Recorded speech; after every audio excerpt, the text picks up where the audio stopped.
నమస్తే, welcome to Andhraprabha. నేను శిశిర. అక్కినేని ఇంట మోగనున్న నాగచైతన్య శోభితల పెళ్లి బాజాల కోసం అభిమానులంతా ఆసక్తిగా ఎదురుచూస్తున్నారు. రోజుకో వేడుకతో పెళ్లి విశేషాలను షేర్ చేస్తూ అభిమానులు సంతోషపడుతున్నారు.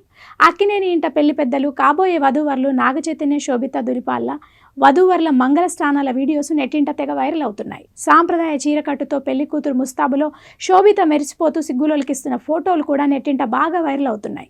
దాదాపు 2 ఏళ్ల క్రితం మొదలైన నాగచైతన్య శోభితల పరిచయం ప్రేమగా చిగురించి పెళ్లి దాకా దారితీసిన మధుర స్మృతులు ఓ ఇంటర్వ్యూలో చెప్పారు నాగచైతన్య. ముంబైలో జరిగిన ఓ ఓటీటీ ఈవెంట్లో ఇద్దరు తొలిసారి కలుసుకున్నామని, మాటల్లోనే శోభిత మంచి మనసుతో తనను కట్టి పడేసిందని చెప్పారు నాగచైతన్య. అందుకే ఆమెతో కలిసి జీవితాన్ని పంచుకోవడానికి ఆతృతగా ఎదురుచూస్తున్నట్లు తెలిపారు. ఇక నాగచైతన్య గురించి శోభిత మాట్లాడుతూ తను చాలా కూల్గా ఉంటాడని, ఆడంబరాల్ని ప్రదర్శించడని, ఎదుటివారికి గౌరవం ఇచ్చే తన వ్యక్తిత్వం, గొప్ప లక్షణాలు తనకి బాగా నచ్చాయని చెప్పింది. మరో 2 రోజుల్లో 3 ముళ్ళు 7 అడుగులతో ఒకటవుతున్న వీరిద్దరూ కలకాలం సుఖ సంతోషాలతో జీవించాలని, వీరి వైవాహిక జీవితం నిండు నూరేళ్లు వర్ధిల్లాలని అభిమానులు మనస్ఫూర్తిగా కోరుకుంటున్నారు.